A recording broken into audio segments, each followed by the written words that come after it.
అంగన్వాడి టీచర్లు ఇబ్బంది పెట్టకరా బాబు, మంచిగా చూడు, తొందరగా సెంటర్కి వెళ్ళేటట్టు చూడన్నా అనేసి నీ కొడుకు చెప్తున్నాను.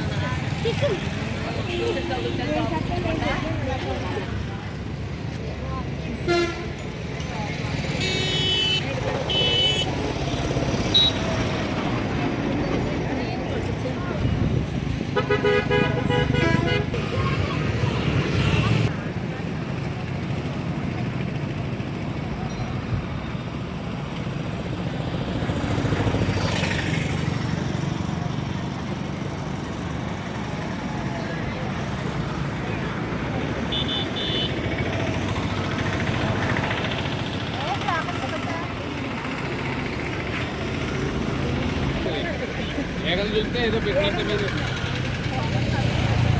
మా నాన్నగారికి అదేం కూడా పంపలొచ్చేది.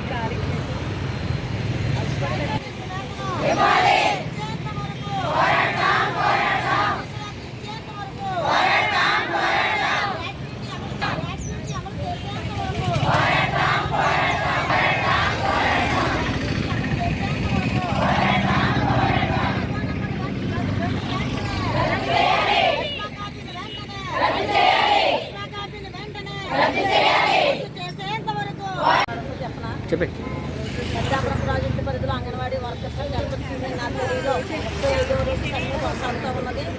ఈరోజు పెద్ద పండుగ కార్యక్రమం.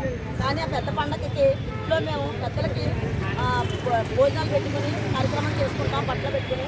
కానీ ఇవాళ ఆ పరిస్థితి లేకుండా చేసిన జగన్మోహన్ రెడ్డి గారు ఈ పరిస్థితి కల్పించారు. నడి రోడ్డు మీద ఈవేళ మేము ఇంట్లో చేసుకోవాల్సిన కార్యక్రమాన్ని ఈవేళ రోడ్డు మీద పెట్టి మీ తండ్రి గారైనటువంటి రాజశేఖర రెడ్డి గారికి మా విషయాలన్నీ కూడా చెప్పుకొని మాకు సమస్యలు పరిష్కరించాలి, మా సర్వీసులను అమలు చేయాలి, అలాగే మాకు గ్రాట్యుటీ అమలు చేయాలని చెప్పేసి వాళ్ళు రాజశేఖర రెడ్డి గారు రాజశేఖర రెడ్డి గారు నడవడం వల్ల కారణం ఏంటంటే ఆయన కన్నా తండ్రి కాబట్టి తండ్రి అయి ఉండి ఆయన చనిపోయిన ప్లేస్లో ఈ సీఎంగా ఆయన ఎక్కించుకుని ఇవాళ వెళ్తా ఉన్నారు. కానీ విషయాలు పట్టించుకోకుండా సమస్యలు పరిష్కరించకుండా ఈరోజు నడి రోడ్డు తీర్చారు. ఇవాళ అంగన్వాడీ వర్కర్స్ హెల్పర్స్ కూడా రాజశేఖర రెడ్డి గారికి మేము విన్నవించుకుంటున్నాం. అయ్యా మీరు కన్నా మీ సుపుత్రుడిని ఈ రకంగా అయినా మీరు మార్చి మా సమస్యలు పరిష్కరించే దిశగా వెళ్ళాలని చెప్పేసి రేపు మేము పట్ల పెట్టి ఇక్కడ ఏవైతే తీసుకున్నామో అవన్నీ కూడా మీ దగ్గర పెట్టి ఈ కార్యక్రమాన్ని జరుపుకుంటున్నాము. ఆ రకంగా జగన్మోహన్ రెడ్డి గారికి కళ్ళు తెలిసి చెవులు వినిపించి ఇవాళ మా సమస్యలు పరిష్కరించే దిశగా వెళ్ళాలని చెప్పేసి కోరుకుంటున్నాం. AP anganwadi workers